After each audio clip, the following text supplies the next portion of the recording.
رتل بصورة قاف في القرآن، واقرأ قراءات من التبيان. حبل متين مد من رب السماء، فسما إلى العلياء بالإنسان. هو للقلوب ربيعها وجلاؤها، وملاذها من قسوة الأحزان. وهو الغنى والنور والذكر الذي يسقي القلوب حلاوة الإيمان. هو شافع ومشفع لمن اصطفى، رب الورى من حامل القرآن. الحافظون الماهرون تعاهدوا آياته متشابها ومثاني. قالوا نرتله ب7 أحرف، أكرم بجمع مثقل الميزان. هم خير أمتنا وأشراف الملا، وهم الحماة وعدة الأوطان. رتل بصورة قاف في القرآن، واقرأ قراءات من التبيان.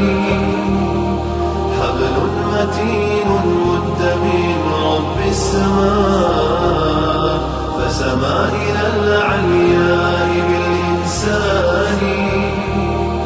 هو للقلوب ربيعها وجلاؤها، وملاذها من قسوة الأحزان.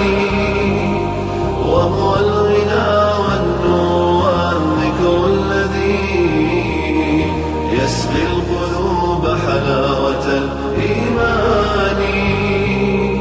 الحمد لله الكريم بفضله، هذه بلاد الخير والإحسان.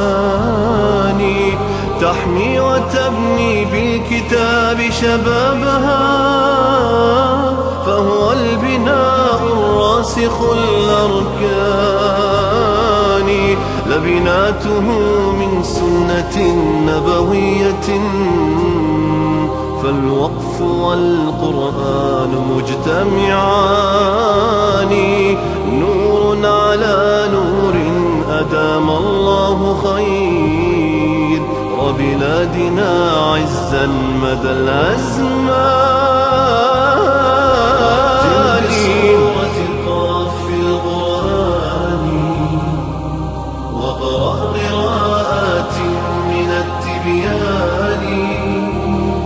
حبل متين مد من رب السماء، فسما إلى العلياء بالإنسان.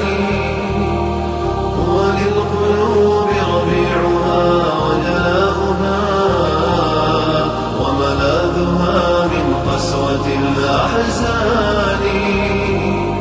وهو الغنى والنور والذكر الذي يسقي القلوب حلاوة